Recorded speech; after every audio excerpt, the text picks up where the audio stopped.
Welcome to the Real Estate Happy Hour. That's right, I'm Jeff Lindegren, VP of Happiness for Great Western Home Loans. We're hosting the show for you. Cinda, what would you recommend to anybody out there who's thinking about buying a house? What's the first thing they need to do? That is the quintessential question, and you may get more than one answer from your crew here. My answer is find a real estate agent. That agent is going to have a lender that they have worked with over and over again and that they trust. In my case, that's Paulmeno. The reason that we say the very first thing that you should do is get pre-qualified is because that's going to determine the type of loan product that you use. That's going to determine what house we shop for, and it's going to determine the price range that we shop in. And if you're going USDA, it's going to determine the area that we shop in. So there's all sorts of numbers, calculations, facts, and figures that you need to be armed with before you ever set foot in a house to shop.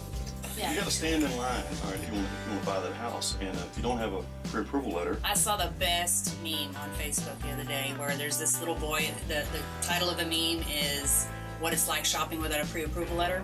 And there's this little boy on the beach, and he's got this treat in his hand, and you can tell he's really excited about it. He's really happy. He's holding it right in his hand, and then he goes to put it up to his mouth, and then this huge seagull comes and snatches the treat right out of his hand. So true. Awesome. Because that's what it's like to shop for a home without a pre-approval letter.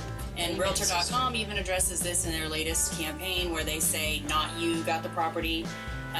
You go out, you shop without a pre-approval letter because you know your credit's good and you know you have a good job. That's great, but you don't have your letter. And you go out on a Friday at 6 p.m., that house gets, multiple offers. You can't get a hold of your lender because they don't work on the weekend. You don't have your letter. You don't get the house. And especially if you're looking in a price range, that's really hot, really competitive. Which is less than $500,000. Yeah, from 100 to 400 is going to be super hot. The National Association of Realtors did a study on this very topic not too long ago, a couple years ago, and they found that 2 out of 5 pre-approval letters were not worth the paper that they were written on.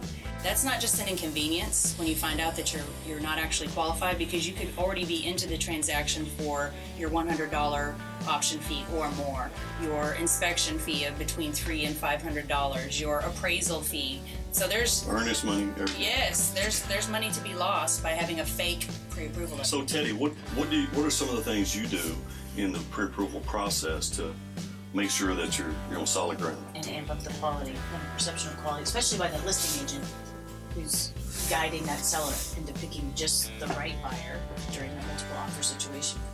Correct. And what I found out is not everybody's truthful. So, I know it's a surprise, but not everybody tells me everything they're supposed to tell me. Oh, so you mean the buyers are not always truthful with the information that they give you, and they need to be vetted? Correct. So sometimes they don't know. Yeah. And sometimes they know. Sometimes maybe I agree with you. There are people that really don't know how much money they have. All right, they know how much their direct deposit is. Okay, fair enough. But they don't know after gross they pay out amount, their which 401k, and after they pay out their child support, and after they pay this and this and this. Right. Going with Cinda's deal, following up, where she said, where's the first step? For people that come in from open houses, they just finished looking. Going back to National Association of Realtors, the average buyer is looking online for 8 to 9 months. They say it's insanity before they come in and start shopping open houses. And we meet and chat, and they ask, well, where do we start? And I say, well, do you have a family budget? How much money do you make? And following up with that, so many of them, it's silence. And they're like, oh. I'm like, okay, let's start with a budget. And then let's start with a home savings account or a jar. And let's have a visual, okay, we're gonna get serious about buying a house. Then we get serious about finding the right partner, real estate partner, mortgage partner, and go from there.